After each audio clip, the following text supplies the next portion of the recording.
Hello everyone, welcome to CUET Civil Step YouTube channel and warm welcome to today's class. So आज हम लोग करने वाले हैं everyone electrochemistry for your CUET exam and also for the 12th board exam. तो ये chapter दोनों के लिए इम्पॉर्टेंट है राइट. तो इस क्लास को आपको लास्ट तक देखना है. आपने अभी तक अगर हमारे CUET सिविल स्टेप चैनल को सब्सक्राइब नहीं किया है तो please subscribe the channel. Last तक वीडियो के लास्ट तक आपको रहना है. वीडियो को शेयर करना है अपने सारे फ्रेंड्स के साथ right. So I hope that I am completely audible and visible to you. Correct right. So let's start the class everyone. Electrochemistry part 1.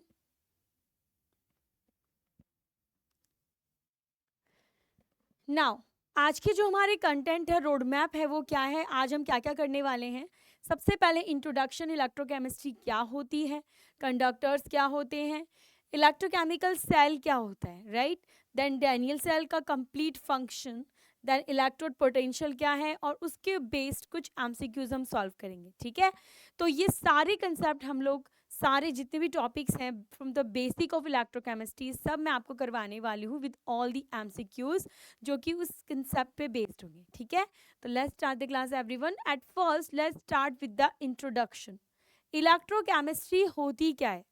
तो electrochemistry is a inter conversion of the energies.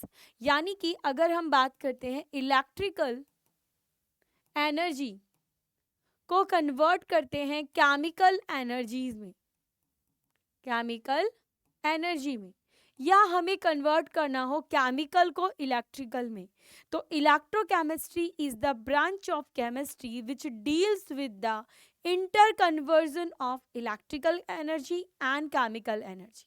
Okay. तो ये दोनों आपस में inter convert होते हैं, इसी की स्टडी हम इलेक्ट्रोकेमिस्ट्री में करते हैं. Now terminology use in the electrochemistry. Electrochemistry में कौन कौन सी टर्मिनोलॉजी यूज की जाती है, सबसे पहले हम उनको समझ लेते हैं सो दैट आगे हम पढ़ेंगे तो हमें क्लियर होंगी ये सारी चीजें. एट फर्स्ट सबसे पहले इलेक्ट्रिकल कंडक्टर्स क्या होते हैं. इलेक्ट्रिकल कंडक्टर्स वो होते हैं जो इलेक्ट्रिसिटी को कंडक्ट कर पाए, जिनके थ्रू इलेक्ट्रिसिटी रन कर पाए राइट. तो मटेरियल्स जो अलाउ करते हैं flow of electron are known as conductors. Because हम जानते हैं कि जो इलेक्ट्रॉन्स का फ्लो होता है उसके ऑपोजिट करंट फ्लो होता है. क्या फ्लो होता है बच्चों? करंट, यानी कि इलेक्ट्रिसिटी. तो ऐसे मटेरियल जो कि इलेक्ट्रॉन्स के फ्लो को अलाउ कर रहे हैं, that means they are the conductor of the electricity, यानी इलेक्ट्रिसिटी कंडक्ट कर सकते हैं. They are broadly two types of electrolytic conductors हम पढ़ते हैं, दैट इज इलेक्ट्रॉनिक या मेटलिक कंडक्टर्स या इलेक्ट्रोलाइट्स जो कि सॉल्यूशन वाले होते हैं. Okay. So now let's take a comparison difference between these two कि मेटलिक कंडक्टर्स क्या होंगे और इलेक्ट्रोलाइटिक कंडक्टर्स क्या होंगे. ठीक है. तो बेसिकली इन दोनों में डिफरेंस बच्चों आपको पता होना चाहिए. तो जो पहला वाला है दैट इज इलेक्ट्रॉनिक कंडक्टर्स, या आप बोल सकते हैं मेटलिक कंडक्टर्स. क्या होते हैं? That passes of the current by movement of electron. The passes of the current by the motion or the movement of electrons in the metallic solid lattice part. उसे हम क्या बोलते हैं? Metallic conductors. तो specially हम यहाँ पे metals की बात कर रहे हैं कि मेटल है ओनली, और उसके अंदर जो इलेक्ट्रॉन क्लाउड प्रेजेंट है which is responsible for the conductivity, तो उसे हम क्या बोलते हैं? Metallic conductors. अब इसके एग्जाम्पल कौन कौन से बच्चों? जैसे कि कॉपर हो गया, सिल्वर हो गया. ठीक है. अब यहाँ पर अगर पासेस ऑफ करंट जो होता है इससे सिर्फ फिजिकल चेंज आएगा, यानी कि फिजिकल स्टेट में चेंज आएगा, केमिकली कोई चेंज यहाँ पे नहीं होता है. It generally shows no transfer of the matter, मतलब यहाँ पे मैटर ट्रांसफर नहीं होती. Suppose these are the two rods here, ये दोनों अलग अलग मेटल की बनी है. ठीक है. और अगर इनके बीच में इलेक्ट्रॉन ट्रांसफर हो रहा है, ओके, इन द इलेक्ट्रोकेमिस्ट्री, लेकिन यहाँ पे मैटर का ट्रांसफर नहीं होगा, होगा तो सिर्फ और सिर्फ इलेक्ट्रॉन का ट्रांसफर होगा. तो इन्हें हम बोलते हैं मेटलिक कंडक्टर्स. ठीक है. It generally shows in increase in the resistance during the passes of current due to increase in the temperature. यानी अगर आप टेम्परेचर बढ़ाओगे तो थर्मल मोशंस बढ़ेंगे, यानी रेजिस्टेंस बढ़ेगा कंडक्टिविटी में, ठीक है।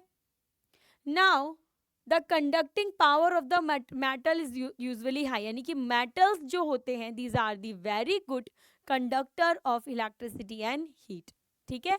कि यानी कि जो मैटर है, जो मेटल होते हैं, वो सारे मेटल क्या होते हैं, इलेक्ट्रिसिटी और हीट के गुड कंडक्टर्स होते हैं बिकॉज ऑफ दिस फीचर, ठीक है। नाउ अगर हम बात करते हैं इलेक्ट्रोलाइटिक कंडक्टर्स, यानी कि ऐसे कंडक्टर्स जिसमें इलेक्ट्रिसिटी कंडक्ट हो रही है by the movement of ions, ठीक है। By the movement of ions अगर इलेक्ट्रिसिटी कंडक्ट होती है तो हम बोलते हैं इलेक्ट्रोलाइटिक कंडक्टर्स, जैसे कि NaCl हो गया, ठीक है। अब ये हमेशा रिमेंबर द थिंग कि मोल्टन स्टेट में होने चाहिए, यानी कि थोड़ी सी इनकी स्टेट एकदम सॉलिड नहीं मूव करेंगे, मोल्टन स्टेट यानी थोड़ी सी मेल्टेड या फ्यूजिबल स्टेट में ये होने चाहिए। Passes of current in the physical as well as chemical changes, यहाँ पे बच्चों आप देखते हैं कि एक जब हमने इलेक्ट्रोकेमिस्ट्री में हम इलेक्ट्रोलाइसिस करते हैं और एक मैटर एक इलेक्ट्रोड पे इकट्ठा होता जा रहा है, डिपॉजिट होता जा रहा है, तो वो जो प्रोसेस है वो इलेक्ट्रोलाइसिस यानी कि इलेक्ट्रोलाइटिक कंडक्टर्स के थ्रू किया जा रहा है, इसीलिए वहाँ पे फिजिकल के साथ साथ केमिकल चेंज भी हो रहा है, ठीक है। Now it involves the transfer of matter in form of ions, ठीक है। किस फॉर्म में मैटर ट्रांसफर हो रहा है, इन फॉर्म ऑफ आयंस। यहाँ पे तो ट्रांसफर होता ही नहीं है, लेकिन यहाँ होता है but in form of ions. Generally shows a decrease in resistance, ठीक है। The conducting power of the electrolyte conductors it is relatively low, because यहाँ पे क्या होगा कि अगर आपने कोई इलेक्ट्रोलाइट सॉल्यूशन लिया है और अगर वो स्ट्रॉन्ग इलेक्ट्रोलाइट है, यानी कि वो आयंस में कंप्लीट टूटता है, तभी उसकी इलेक्ट्रिसिटी ज़्यादा होगी। जबकि मेटल्स की अगर हम बात करते हैं तो मेटल्स जनरली यूजुअली ही हाई इलेक्ट्रिकल कंडक्टर होते हैं, ठीक है ना, और इनकी कंडक्टिविटी थोड़ी लो हो जाती है। अब इलेक्ट्रोलाइट्स क्या होते हैं एवरीवन, अगर हम इलेक्ट्रोलाइट्स की बात करते हैं तो ऐसे सब्सटेंस, इसको हम ऐसे समझते हैं कि ये हमने एक बीकर लिया है, ठीक है, हमने क्या लिया है, एक बीकर लिया है, ओके। अब बच्चों इसके अंदर मैंने इलेक्ट्रोलाइट सॉल्यूशन डाला है, यानी कि मैंने इसके अंदर इलेक्ट्रोलाइट सॉल्यूशन डाला है। अब इलेक्ट्रोलाइट क्या होंगे, तो इलेक्ट्रोलाइट्स ऐसे मटेरियल्स, ऐसे सब्सटेंस जो कि आयन में टूट सकते हैं, किस में टूट सकते हैं, आयंस में टूट सकते हैं, and these are the salt. Basically acid और बेस के जो सॉल्ट होते हैं वो इलेक्ट्रोलाइट्स की तरह बिहेव करते हैं, आयंस में आयनाइज होते हैं, ठीक है। और ये सॉल्ट्स भी हो सकते हैं, एसिड बेस भी हो सकता है, कुछ भी हो सकता है। इलेक्ट्रोलाइट ऐसे मटेरियल्स जो कि आयंस में टूट जाएं, आयंस में आयोनाइज हो जाएं, उन्हें हम इलेक्ट्रोलाइट्स कहते हैं।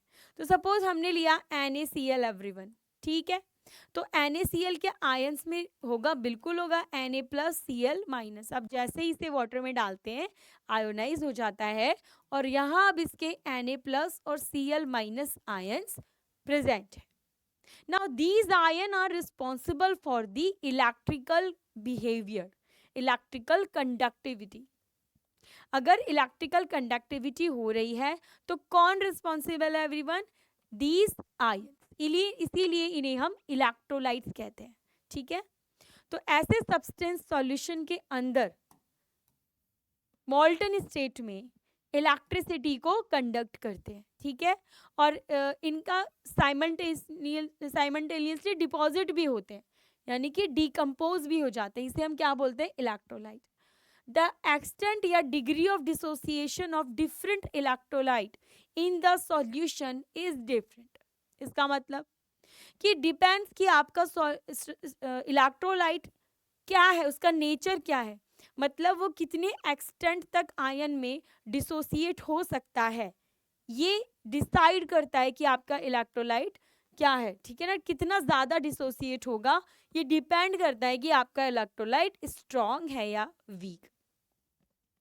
Electrolytes can be broadly categorized into two forms like strong and weak electrolytes। यानी अगर आप डिवाइड करेंगे तो दो में हम इन्हें डिवाइड कर सकते हैं, strong electrolytes and weak electrolytes. ठीक है, अब स्ट्रॉन्ग और वीक क्या होता है एवरीवन, देखो सपोज अगर मैंने बोला आपको कि दैट दिस अमोनियम क्लोराइड, और we can say at first that sodium chloride, आपने इसको डिसोसिएट किया, आपने इसको पानी में डिसॉल्व किया, तो व्हाट विल हैपन, हमने कहा कि ये कंप्लीट आयनाइज हो गया, ये कंप्लीट डिसोसिएट्स हो गया इनटू Na+NCl- में।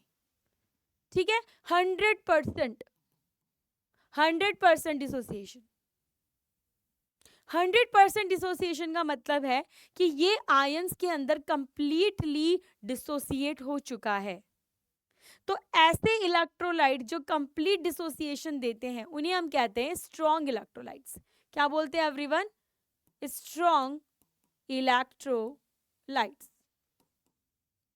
ओके, अब सपोज मैं दूसरे टाइप का ले रही हूं, that is ammonium chloride. Ammonium chloride का नेचर है कि ये डिसोसिएट क्या होता है, बहुत ही कम डिसोसिएट होता है। क्या होता है एवरीवन, बहुत ही कम डिसोसिएट होता है, इसलिए थोड़ा आयनिक उसके अंदर कन्वर्ट हो जाता है, यानी कि इक्विलिब्रियम में रहता है। तो यहाँ पे अगर ये डिसोसिएट होगा तो बहुत ही कम उसमें डिसोसिएट होगा, यानी कि यहाँ पर इसका जो डिसोसिएशन चलेगा वो कैसा चलेगा, इस तरीके से, ये ज़्यादा ये यहाँ पे कम, यानी कि ये आयंस में कम कन्वर्ट हो रहा है और आयन दोबारा से रिएक्ट करके अमोनियम क्लोराइड में कन्वर्ट हो रहे हैं, NH4+Cl-। तो यहाँ पे जो डिसोसिएशन की डिग्री ऑफ डिसोसिएशन है, यहाँ 100% था, यहाँ 10% है, यानी कि ये 10% ही आयंस में कन्वर्ट हुआ है, बाकी पूरे सॉल्यूशन में अमोनियम क्लोराइड की कंसंट्रेशन ज़्यादा प्रेजेंट है, आयंस की कंसंट्रेशन कम प्रेजेंट है। समझ रहे हैं, यानी कि इस टाइप के इलेक्ट्रोलाइट्स को बच्चों आप क्या बोलते हैं, वीक इलेक्ट्रोलाइट्स। क्या बोलते हैं, वीक इलेक्ट्रोलाइट्स। गॉट इट, तो वीक हो गया और स्ट्रॉन्ग हो गया, किस बेसिस पे बता रहे हैं, डिग्री ऑफ डिसोसिएशन पे। जो कंप्लीट डिसोसिएट हो जाता है that is a strong electrolyte, जो कंप्लीट डिसोसिएट ना होके बहुत ही कम डिसोसिएट हो पाता है उससे हम वीक इलेक्ट्रोलाइट कहते हैं। ठीक है, नाउ देखिए यहाँ पे लिखा हुआ है सब कुछ। स्ट्रॉन्ग इलेक्ट्रोलाइट्स कौन होते हैं, these are the substance which are largely dissociates and form a highly conducting liquid in water, these are the strong electrolytes। यानी कि जितने भी सॉल्ट होते हैं like mineral acids HCl, H2SO4, HNO3 and bases like this are strong electrolytes।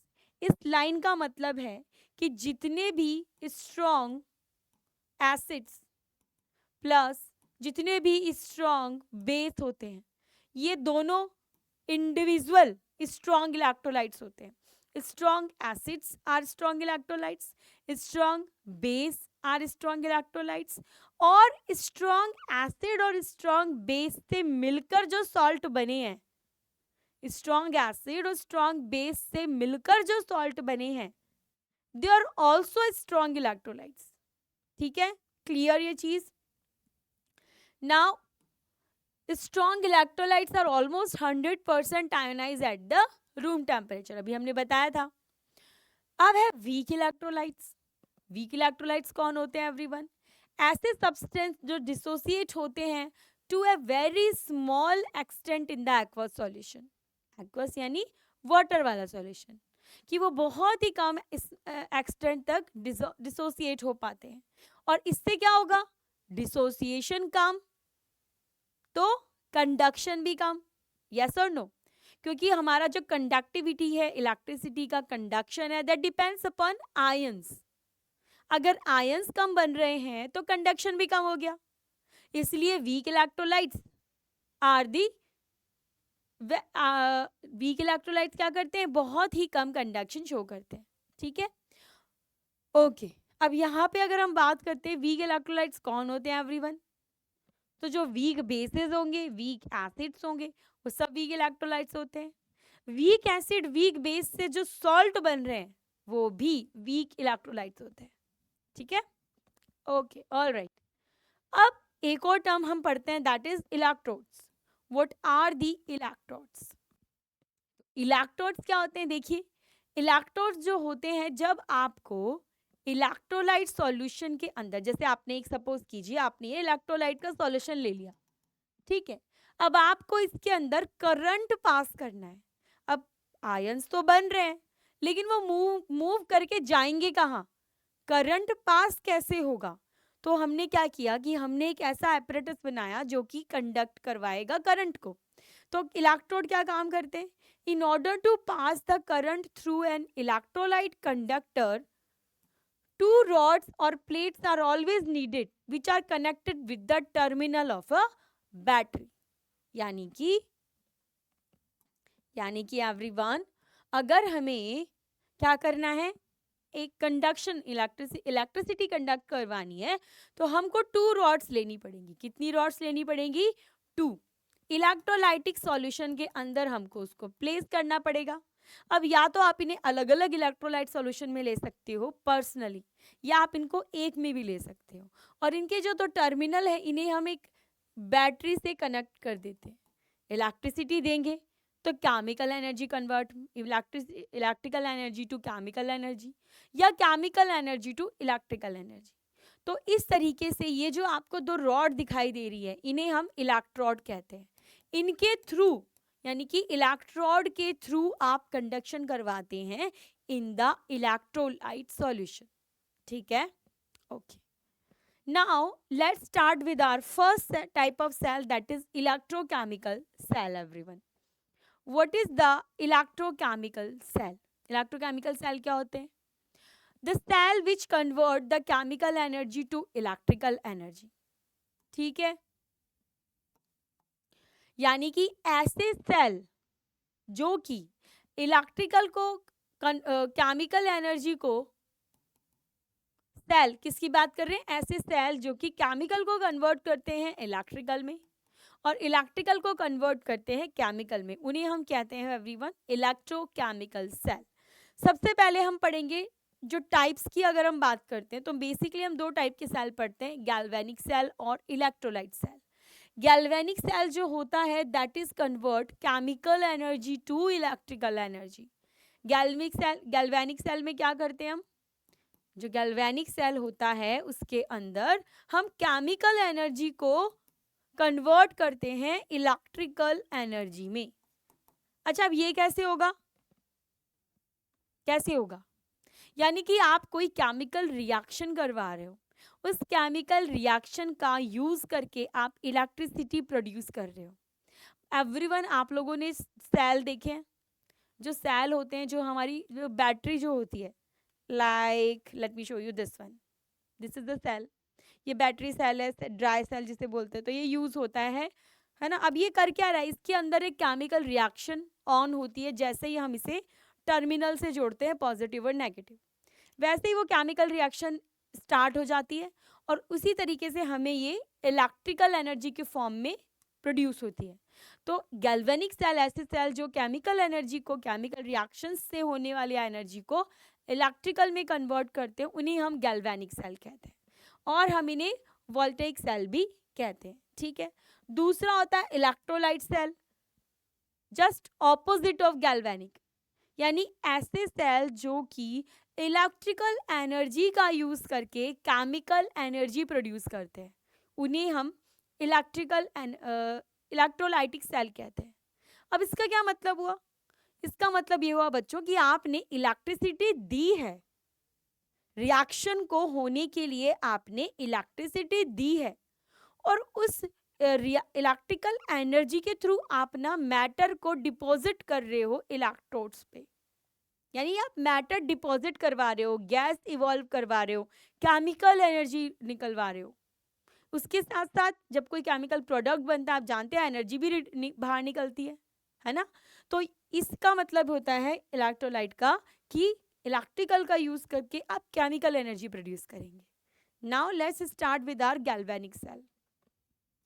Everyone, एक ऐसा cell या एक ऐसे डिवाइस जो कि हमारी केमिकल एनर्जी को कन्वर्ट करेगी इलेक्ट्रिकल के अंदर।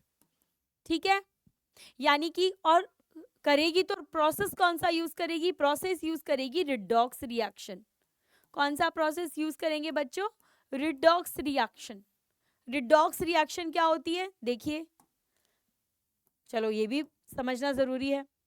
तो रिडॉक्स रिएक्शन का मतलब होता है जब आपके पास दो प्रोसेस होते हैं, यानी ऑक्सीडेशन और रिडक्शन दोनों हो, ऑक्सीडेशन और रिडक्शन दोनों हो, तो उस रिएक्शन को बोलते हैं रिडॉक्स रिएक्शन।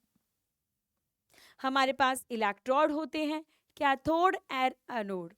तो हम कैथोड पे रिडक्शन और एनोड पे ऑक्सीडेशन दोनों रिएक्शन कराते हैं, रिडॉक्स रिएक्शन का यूज करके इलेक्ट्रिसिटी को प्रोड्यूस करते हैं। तो एट फर्स्ट पहले ये पता करते हैं कि ऑक्सीडेशन क्या है और रिडक्शन क्या है ना। तो ऑक्सीडेशन का बच्चों मतलब क्या होता है कि जब कोई एलिमेंट इलेक्ट्रॉन रिलीज करता है, जब कोई एलिमेंट इलेक्ट्रॉन रिलीज करके पॉजिटिव यानी कैटायन में कन्वर्ट होता है और इलेक्ट्रॉन रिलीज करता है, इस प्रोसेस को हम ऑक्सीडेशन कहते हैं। क्या कहते हैं? ऑक्सीडेशन कहते हैं। यू कैन सी हियर कि जो मेटल है ये दो इलेक्ट्रॉन निकाला और 2+ में कन्वर्ट हो गया, ये कैटायन बन रहा है, दिस इज ऑक्सीडेशन। और इसी तरह दूसरा जो एलिमेंट है उसने ये दो इलेक्ट्रॉन ले लिए, क्या किए उसने ये दो इलेक्ट्रॉन लिए और दो इलेक्ट्रॉन लेकर वो किस में कन्वर्ट हो गया? सॉलिड में कन्वर्ट हो गया। इसे हम बोलते हैं एवरीवन रिडक्शन। क्या बोलते हैं? रिडक्शन। इलेक्ट्रॉन गेन करना रिडक्शन, इलेक्ट्रॉन रिलीज करना ऑक्सीडेशन। अब हमने आपको इलेक्ट्रोड बताए थे, हमने जस्ट अभी अभी डिस्कस किया कि इलेक्ट्रोड्स क्या होते हैं। तो एवरीवन दो टाइप के इलेक्ट्रोड्स होते हैं, cathode and anode. And always remember कि जो ऑक्सीडेशन होता है that happens always at anode. Anode पर हमेशा ऑक्सीडेशन होगा और कैथोड पर हमेशा क्या होगा? रिडक्शन। अब कैसे होगा, क्या होगा, अभी हम आगे डिस्कस करेंगे, डोंट वरी अबाउट इट। तो पहले आपको ये क्लियर हुआ कि रिडॉक्स रिएक्शन क्या होती है, ऑक्सीडेशन क्या होता है, रिडक्शन क्या होता है। क्लियर? ठीक है। Now this is a galvanic cell apparatus everyone. आपको दिखाई दे रहा है कि यहाँ पर हमने क्या किया, हमने एवरीवन एक जिंक मेटल की रॉड ली है, इलेक्ट्रोड लिया है, इसको हमने जिंक सल्फेट यानी इसी के इलेक्ट्रोलाइट सॉल्यूशन में डिप कर दिया। हम क्या बना रहे हैं? Galvanic cell. और this is an example of Daniell cell. ये किसका एग्जाम्पल है? डैनियल सेल का।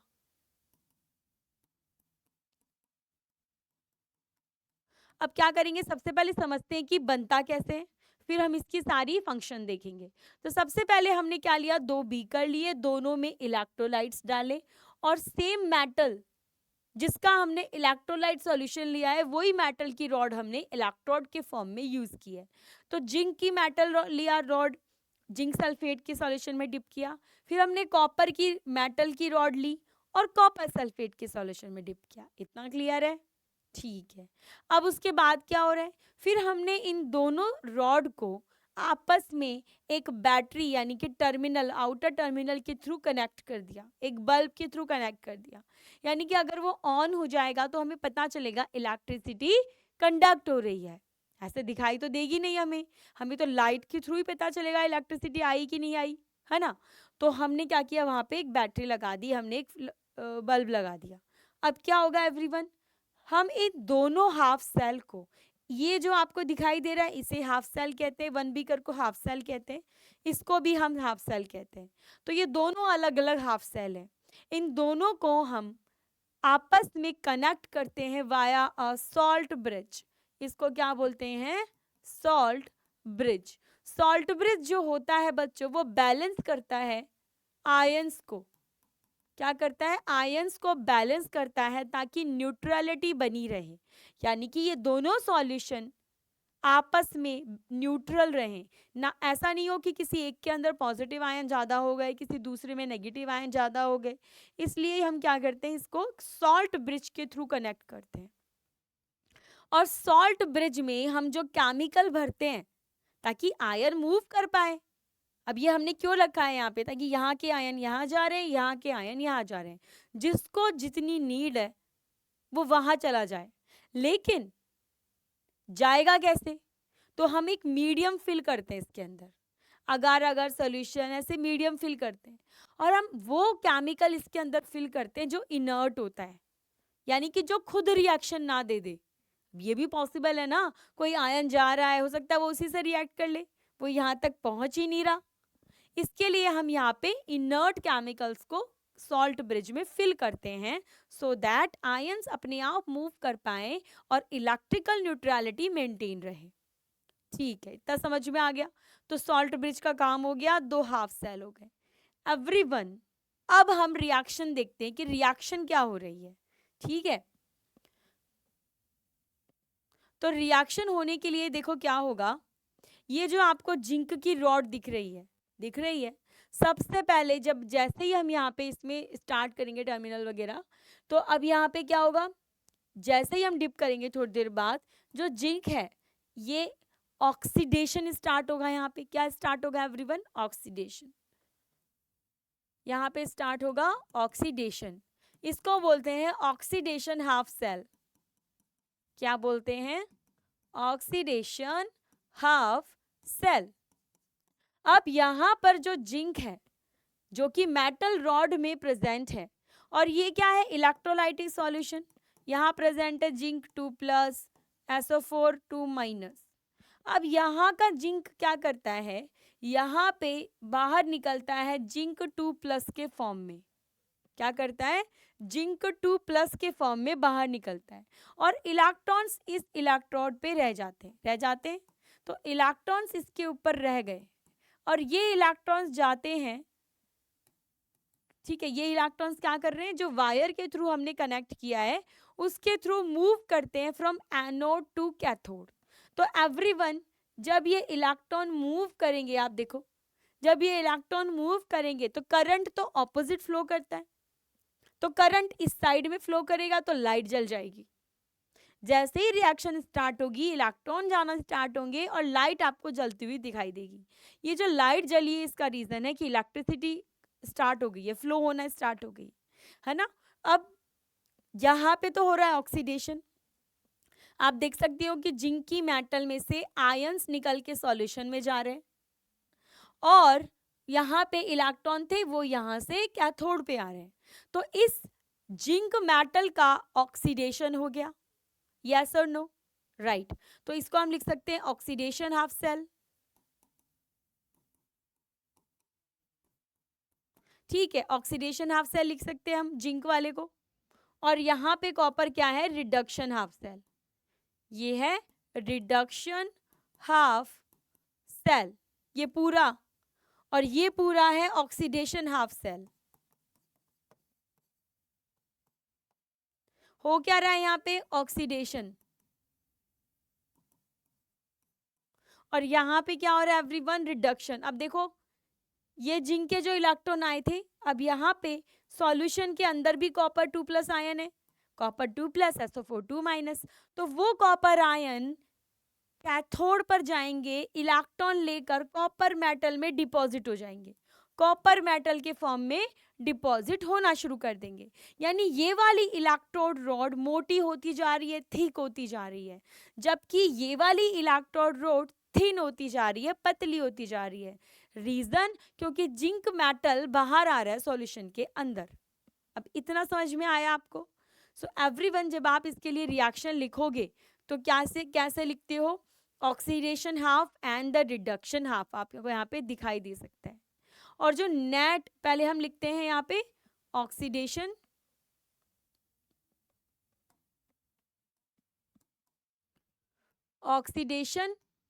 Half cell reaction.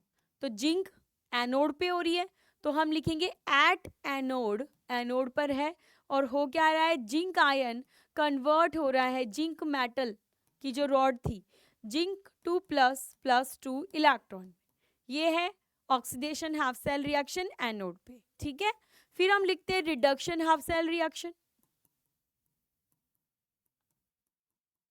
और ये किस पे हो रहा है बच्चों, कैथोड पे। तो कैथोड पे क्या होगा कि जो कॉपर आयन जो सॉल्यूशन के अंदर आयन थे वो आएंगे, यानी कॉपर 2+, और यहाँ आपको लिखा हुआ मिलेगा एक्वस, और यहाँ जो जिंक है ये भी एक्वस, यानी ये एक्वस में सॉल्यूशन में चले गए।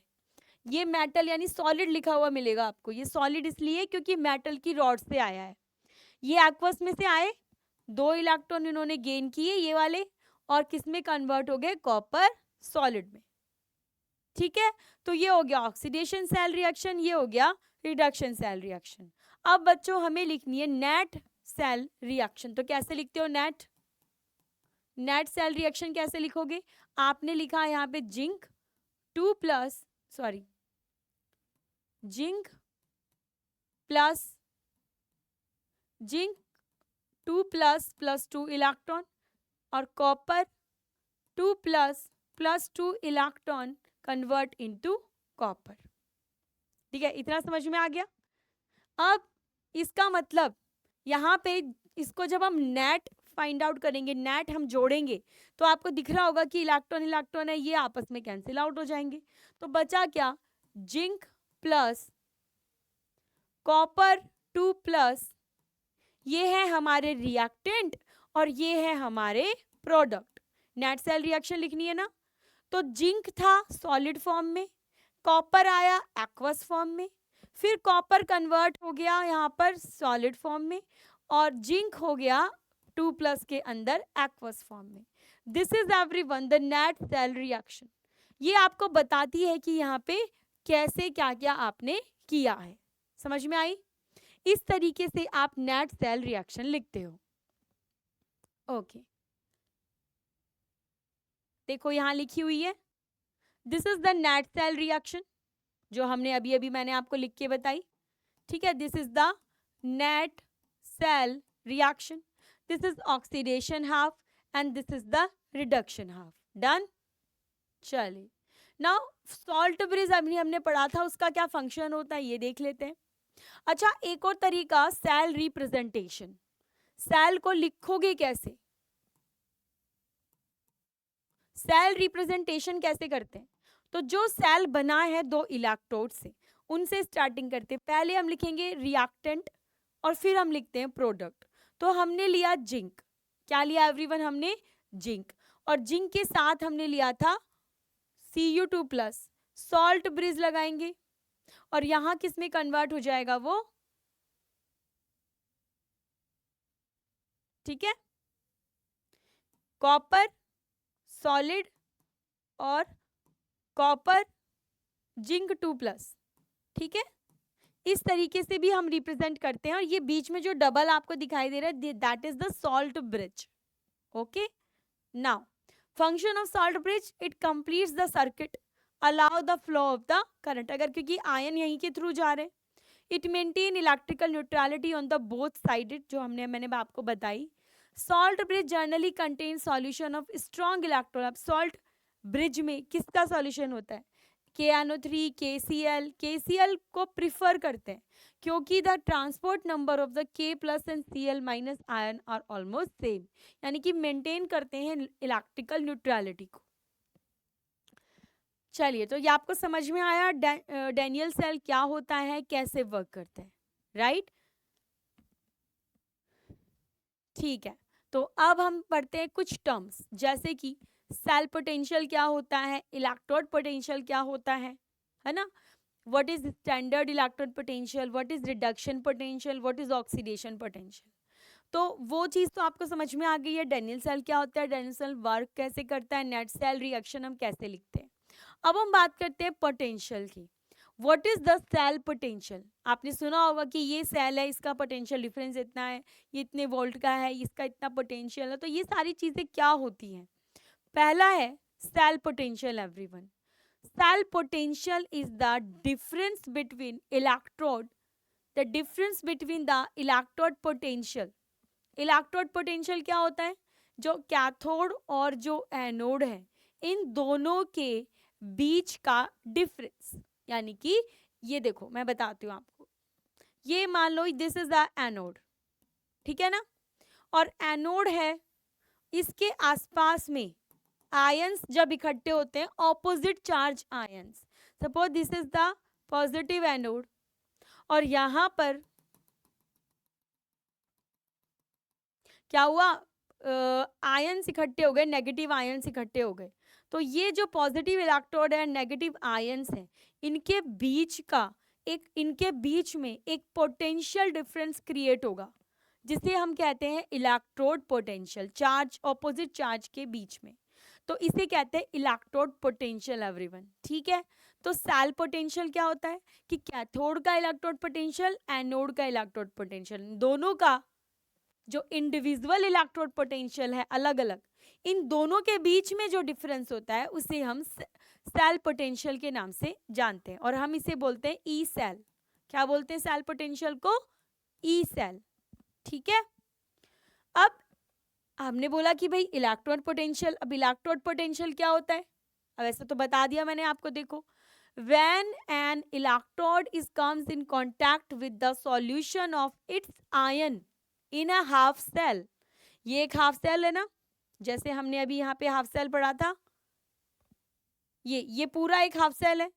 तो ये देखो इलेक्ट्रोड जब ये कांटेक्ट में आएगा अपने आयंस के, Cu2+ आयन कॉपर का इलेक्ट्रोड है, तो आपस में जब कांटेक्ट में आएगा एवरीवन, तो इसकी एक टेंडेंसी होती है टू लूज इलेक्ट्रॉन और टू गेन इलेक्ट्रॉन, जिसे हम कहते हैं इलेक्ट्रोड पोटेंशियल, और इसको हम वोल्ट्स में रिप्रेजेंट करते हैं।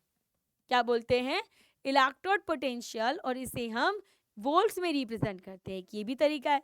तो यानी कि अगर सपोज कोई इलेक्ट्रोड है, जैसे कॉपर का है, जिंक का है, अब उसका इलेक्ट्रोड पोटेंशियल क्या है? क्या वो इलेक्ट्रॉन को गेन करना चाहता है?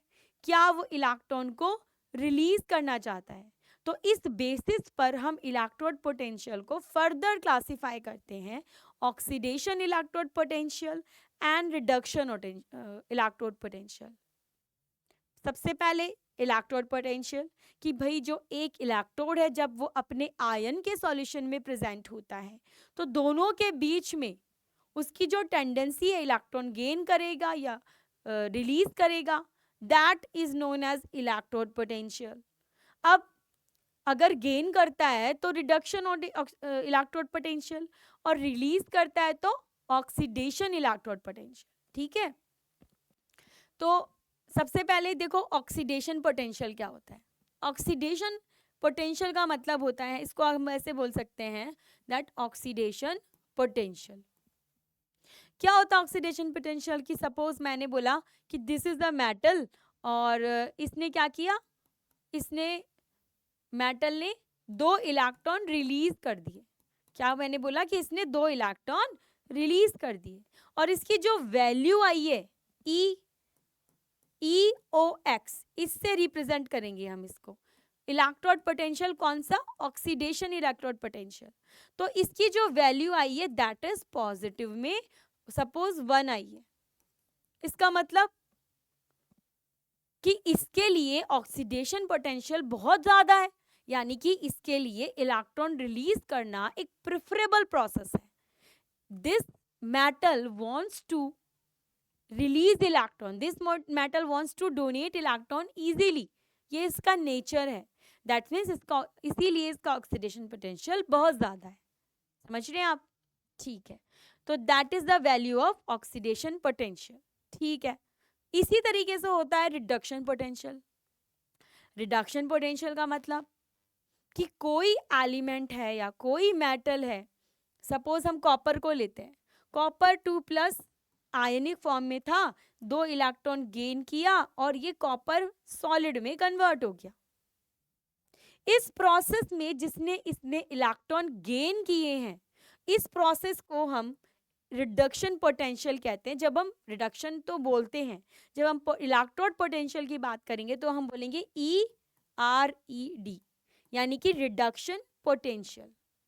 अब इस रिडक्शन पोटेंशियल की वैल्यू, जब वैल्यू पॉजिटिव में होगी, कितनी भी हो सकती है, पॉजिटिव में होगी, यानी कि जब आपने कॉपर को 2 इलेक्ट्रॉन दिए, ये रिड्यूस हो गया, रिडक्शन हो गया, और this process is preferable for copper. इसका मतलब इसका नेचर है कि ये इजीली इलेक्ट्रॉन लेगा, क्योंकि इसका रिडक्शन पोटेंशियल पॉजिटिव है। समझ में आया सबको? What is reduction potential, what is oxidation potential? Clear? ठीक है, चलो तो इसको हम एक बार लिखते और हैं, दैट ऑक्सीडेशन पोटेंशियल यानी ई ऑक्सीडेशन। ठीक है, अब यहाँ पे मैं क्या लिखूंगी, जैसे हम जिंक को ले लेते हैं, जिंक है, जिंक कन्वर्ट हो रहा है zinc two plus, plus two electron, मैंने लिखा कि इसका ऑक्सीडेशन पोटेंशियल क्या है बच्चों, पॉजिटिव है। ठीक है, इसका नेचर है कि ये ऑक्सीडाइज होगा, ऑक्सीडेशन देगा, इलेक्ट्रॉन निकालेगा। अब हम बात करते हैं रिडक्शन पोटेंशियल की।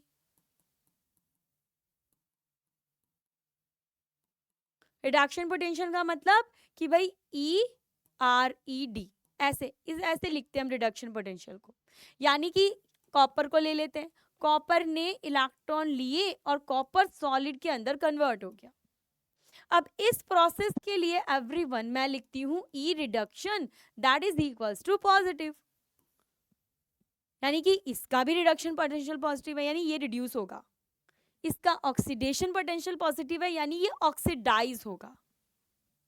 ठीक है, अब अगर बच्चों आप ये जो ऑक्सीडेशन पोटेंशियल है, रिडक्शन पोटेंशियल है, ये आप अगर एक स्टैंडर्ड कंडीशन में निकालते हैं, यानी कि आपने कंडीशंस स्टैंडर्डाइज कर दी कि इतना टेम्परेचर है, इतना प्रेशर है, एट दैट टाइम जब टेम्परेचर इतना हो, जब प्रेशर इतना हो, तब जो आप ऑक्सीडेशन पोटेंशियल निकालोगे उसे कहते हैं स्टैंडर्ड ऑक्सीडेशन पोटेंशियल, यानी कि SOP, स्टैंडर्ड ऑक्सीडेशन पोटेंशियल।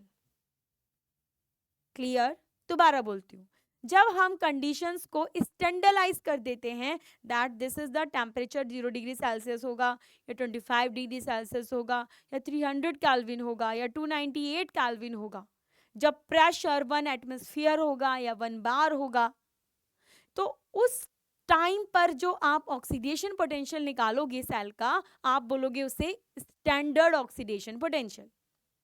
और सेम आप क्या बोलोगे रिडक्शन पोटेंशियल को, स्टैंडर्ड रिडक्शन पोटेंशियल, यानी कि SRP। और इसको हम एक नोट से शो करते हैं, हम एक नोट लगा देते हैं इनके ऊपर। Is that clear? Yes, okay. इसी तरीके से होता है बच्चों ई सेल, यानी cell potential, standard cell potential. क्या होता है? Standard cell potential, E nought cell. तो देखो, हम इलेक्ट्रोकेमिस्ट्री के अंदर ये जो कैलकुलेशन करते हैं ना, ये सब हम स्टैंडर्ड कंडीशन में करते हैं, इसलिए आपको बार बार यही दिखाई देगा, standard reduction potential, E nought reduction, E nought cell, है ना, क्योंकि स्टैंडर्ड कंडीशन में हम सारी कैलकुलेशन करेंगे। ठीक है, नाइस, क्लियर, ओके। तो देखो ये आ गया standard electrode condition, sorry standard electrode potential. देखिए क्या होता है, the potential difference developed between metal electron and solution of its ion, यानी कि potential difference generated developed between the metal electrode और its ion, metal ion in the solution. Condition क्या है कि जब आपके सॉल्यूशन की मोलारिटी यानी कि कंसंट्रेशन हो 1 m, टेम्परेचर हो 25 डिग्री सेल्सियस यानी कि 278 kelvin, so this is called standard electron potential. 298 होगा यहाँ पे, 298।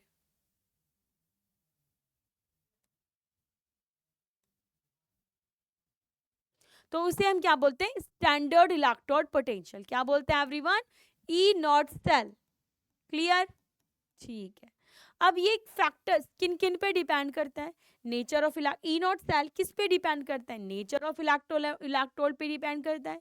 भाई आपके इलेक्ट्रोड का नेचर ऑक्सीडेशन का है या रिडक्शन का है ना, उस पे डिपेंड करेगा।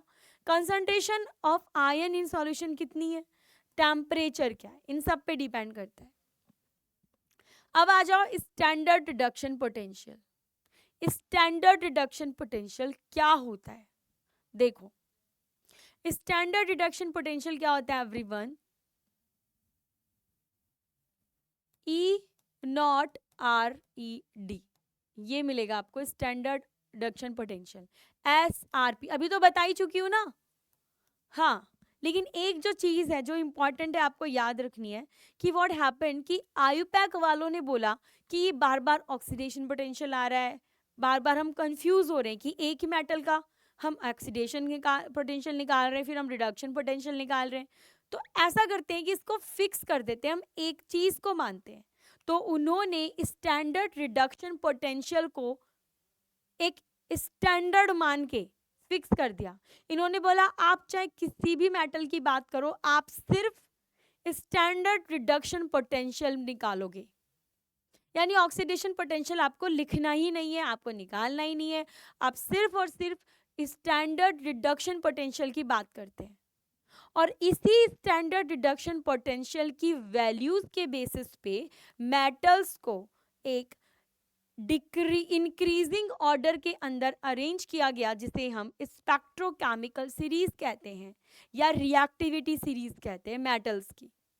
High reactivity to low reactivity, low SRP to high SRP, ठीक है, ओके। चलिए, तो इस नाउ इससे आगे एवरीवन हम नेक्स्ट क्लास में पढ़ते हैं, ठीक है। तो मैं आपको आपका होमवर्क क्वेश्चन देती हूँ। This is your homework question. आप लोग इसको ट्राई करना सॉल्व करने का, क्योंकि वो रिएक्टिविटी सीरीज की जो मैं बात कर रही हूँ उस बेसिस पे है। लेकिन चूंकि आप लोग एनसीईआरटी भी तो होती है, तो उसमें आप देखना कि कैसे इन्होंने अरेंज किया है और उसका आंसर क्या होगा, ठीक है। सो इन द नेक्स्ट क्लास हम लोग डिस्कस करेंगे इसके आगे। आई होप दैट आपको सारी चीज़ें क्लियर हो गई हो। अगर आपको कोई भी डाउट है तो आप मुझे कमेंट बॉक्स में लिख के बता सकते कि मैम ये पर्टिकुलर हमें इलेक्ट्रो में समझ में नहीं आया, ठीक है। और इसके बाद जो है हम नेक्स्ट क्लास में डिस्कस करेंगे। आपको होमवर्क क्वेश्चन का आंसर भी मुझे कमेंट सेक्शन में लिख के बताना है, ठीक है। So thank you so much. अगर आपको मेरी क्लास अच्छी लगी then please like the session को अपने फ्रेंड्स के साथ शेयर भी करना है, सो दैट सबको ये इलेक्ट्रोकेमिस्ट्री का थोड़ा डिफिकल्ट रहता है, तो सारे कंसेप्ट क्लियर हो जाएं, ठीक है। तो bye everyone, have a good day, take care.